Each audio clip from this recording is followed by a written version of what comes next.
2 மகனும் இறந்துட்டாங்களா? ரொம்ப போயிடுச்சு. நான் ஒரு பாவமும் பண்ணலையே, கடவுள் விட்டு போயிட்டான். அதிகமாக வச்சுருந்தான், நல்லா காம்படிஷன் எல்லாம் பண்ணான். 3 வண்டி வாங்கினான். ஜெயிச்சு வாங்கினாரா? ஜெயிச்சு வாங்கினான். என்ன வண்டி? பைக்கு. சரி. 4வது தான் வாங்க போகும்போது ஸ்டேஜில் ஊசி போட்டாங்க. ஓஹோ. குதிரை ஊசி. அப்போ தான் மழக்கு மாறி விழுந்துட்டான். அந்த காம்படிஷன் அவங்க செய்ய முடியல. குதிரை ஊசின்னா புரியல. அது என்ன ஊசி தெரியல, ஏதோ ஒரு இவருக்கு தெரியாமல் பண்ணிட்டாங்க. ஆமாம், இவங்களுக்கு தெரியாத இந்த ஊசி போட்டால் அவனுக்கு நல்லா இது கொடுக்கும். காலையில் ஸ்டேஜ் ஏற போகிறான், அறியாமல் இவர் அறியாமையாக நடந்திருக்கு. கூட இருந்தவனே வந்து அவனால் துட்டு எதிரியால் துட்டு வாங்கி போட்டு போயிட்டான். அதோட அவன் காம்படிஷன் பண்ணல. இப்போ நேற்று நைட்டு என்ன நடந்தது அவருக்கு? நேற்று நைட்டு வந்து எங்கே பிரியாணி கடை திறக்கிறாங்கன்னு போனான். சரி.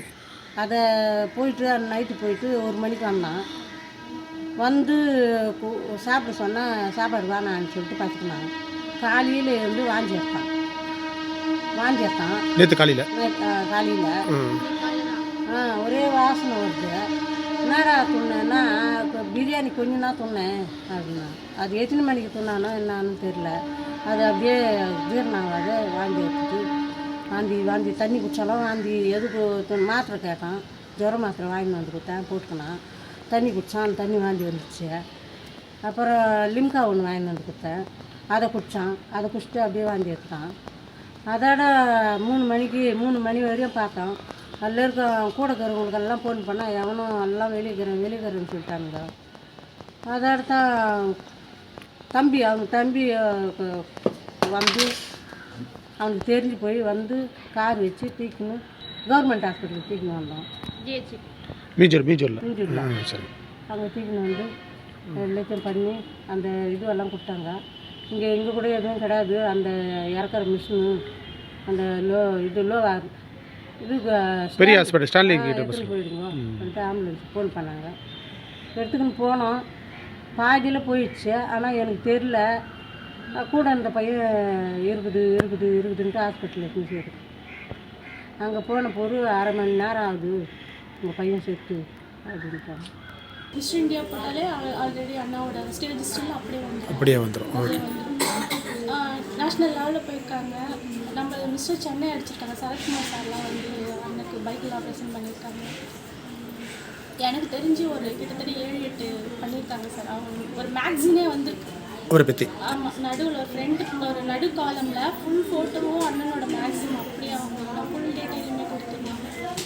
அப்புறம் அவனுக்கு வந்து அவனால் முடியாததுனால அவன் என்ன பண்ணான்னா, அண்ணா நடுவில் அண்ணா வேறு இறந்துட்டாங்க. அண்ணா இறந்ததுனால அவனுக்கு அந்த காம்படிஷன் போவாங்க. ஸோ அது பாடியும் பார்த்துக்கணும், வேறு யாராச்சும் அவன் ரெடி பண்ணணும் இல்லையா? அதை தான் இப்போ அவன் கொஞ்சமாக பார்த்துட்டு இருந்தான். அது அந்த பாடி பில்டிங்னால நல்லா லெவலாக வந்துட்டாங்க. ஒரு ஸ்டேஜுக்கு வந்து அடுத்த நாள் அவங்க காம்படிஷன் நடக்கும்போது அவங்க ஏதோ மாற்றி ஏதோ இது யூஸ் பண்ணாததுனால அவங்க வந்துட்டு மாற்றி என்ன யூஸ் பண்ண மருந்து கொடுத்துருக்காங்க அவங்களுக்கு அப்படின்னு சொல்லிட்டு அவங்க சுயநினைவே போயிடுச்சு. கூட இருந்தவங்களா யாராச்சும்? அவங்க கூட இருந்தவங்க தான் சொன்னாங்க. பட் அவங்க பேர்லாம் எங்களுக்கு வருஷக்கணக்கானதுனால. இது எப்படி உங்களுக்கு தெரிஞ்சது? அது எங்களுக்கு டாக்டர் ரெக்கமெண்ட் செக் பண்ணி பார்த்ததுல சொல்லியிருக்காங்க. ரொம்ப அவங்க யூஸ் பண்ணதை விட அதிகமான லெவல் கொடுத்துருக்காங்க அப்படின்னு சொல்லிட்டு. இந்த மெடிசன்ன்றது வந்து அவரோட இதுவில் தெரிஞ்சதா, அவருக்கு தெரிஞ்சதா உட்கொள்ளப்பட்டதா, இல்லை வேறு யாருன்னா அவருக்கு தெரியாமல் யாரோ கொடுத்துருக்காங்க? அவங்க யூஸ் பண்ணுறதை விட அதிகமான அளவு கொடுத்துருக்காங்கன்றதை எனக்கு டாக்டர் ரிப்போர்ட்டில் தெரியும். அதனால இப்போ இது வந்து இவர் மணிகண்டன் சொன்னாரா இது மாதிரி கூட இருந்தவங்க தான் கொடுத்தாங்க அப்படின்னு? கேட்டாங்க. நீ நார்மலாக போட்ட இன்ஜெக்ஷன் தானே, யார் கொடுத்ததுன்னா பர்சனோட நேம் சொல்லி அவங்க வந்து அந்த ஓகே. ஆனால் அதுக்கப்புறம் நாங்கள் அதை அவங்க எப்படி இவரோட இந்த வளர்ச்சிக்காக இது மாதிரி பண்ணிருக்காங்க? மேக்ஸிமம் எங்களுக்கு அப்படி தான் டவுட் இருந்துச்சு. சரி. இல்லை அது சம்மந்தமாக ஏதோ பேப்பர்லாம் வந்ததுன்னு சொன்னீங்க. வந்துச்சு சார், பேப்பர்லலாம் கூட வந்துருந்துச்சு. என்ன பேப்பர்லாம் வந்துச்சு? இது மாதிரி தனியாக ட்ரக்ஸ் மாற்றி குடிச்சிட்டாங்க, அதனால வந்து போலீஸ் கேஸ் ஆகுது. அப்போ அவங்க ஹாஸ்பிட்டலில் சீரியஸான நிலைமையில் இருக்காங்க. நாளைக்கே அவங்களுக்கு காம்படிஷன், அதை வின் பண்ணியிருந்தா அவங்க இன்னும் ஹை லெவல் போகிற ஒரு ஸ்டேஜ் ஆகும். காம்படிஷன் போகிற நேரத்தில் இது மாதிரி மெடிசன் கொடுத்து அவரை ஈவினிங் காம்படிஷன் இன்னைக்கு வெயிட் போடுற அன்னைக்கு வெயிட் போடுற அன்றைக்கி இந்த மாதிரி மெடிசன் கொடுத்துறாங்க.